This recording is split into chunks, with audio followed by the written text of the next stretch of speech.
नमस्कार दोस्तों। एक समय का चर्चित आईपीओ स्टॉक हरिंबा इंडस्ट्री फिर से इन्वेस्टर्स की नज़र में आता दिखाई दे रहा है। कंपनी एग्रोकेमिकल सेक्टर में काम करती है और हाल के क्वार्टर्स में बिजनेस परफॉर्मेंस में पहले से सुधार के संकेत देखने को मिले हैं। एग्रोकेमिकल डिमांड धीरे धीरे स्टेबलाइज हो रही है। एक्सपोर्ट मार्केट में रिकवरी की उम्मीद बढ़ रही है। मैनेजमेंट ऑपरेशन ऑफिशिएंसी पर फोकस कर रहा है। जब सेक्टर में रिकवरी आती है तो अच्छे स्टॉक सबसे पहले जागते हैं, लेकिन इन चीज़ों का कोई भी फर्क चार्ट पे नज़र नहीं आता।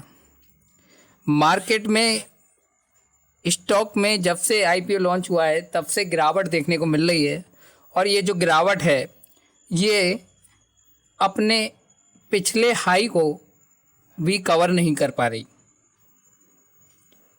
हरिंबा क्यों गिर रहा है?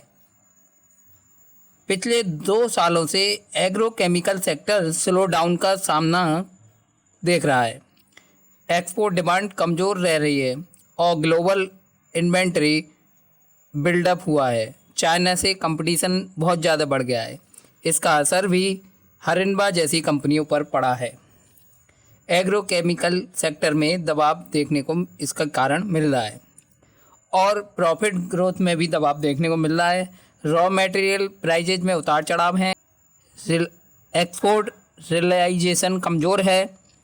मार्जिन प्रेशर देखने को मिल रहा है, जिससे इन्वेस्टर्स का कॉन्फिडेंस और ज़्यादा कम होते हुए देखने को मिल रहा है।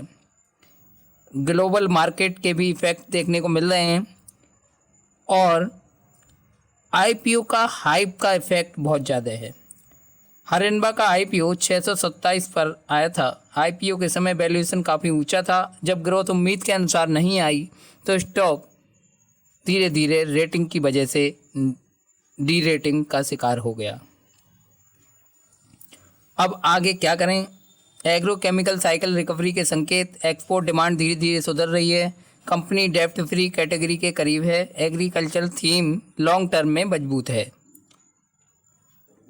यानी स्टॉक इसलिए नहीं गिरा कि कंपनी बंद हो रही है। स्टॉक इसलिए गिरा क्योंकि मार्केट को ग्रोथ कम दिखाई दी है।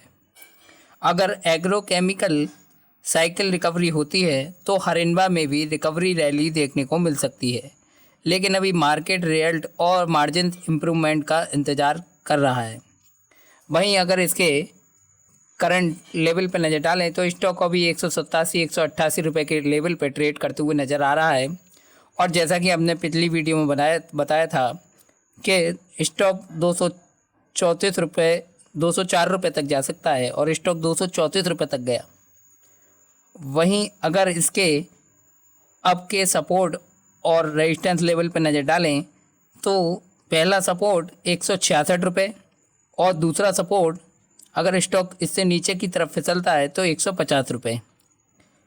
लेकिन स्टॉक 187 रुपये से यहाँ से नीचे की तरफ जाता हुआ देखने को मिल सकता है, क्योंकि स्टॉक यहाँ से अभी बियरिश नज़र आता है। और अगर अप साइड में इसके रेजिस्टेंस लेवल पर नज़र डालें तो पहला रेजिस्टेंस 233 रुपये, और अगर 233 रुपये को इसने स्ट्रॉन्गली ब्रेकआउट कर दिया और उसके ऊपर सस्टेन रहा तो आपको जल्द 250 रुपये का लेवल भी देखने को मिल सकता है। लेकिन फ़िलहाल अभी स्टॉक बियरिश है और सपोर्ट लेवल जो इसमें इम्पोर्टेंट दिए गए हैं उधर की तरफ जाता हुआ देखने को मिल सकता है। तो ज़्यादा पैनिक होने की ज़रूरत नहीं है और थोड़ा धैर्य ही इसमें काम आएगा। मिलते हैं किसी दूसरे स्टॉक के साथ। जय हिंद।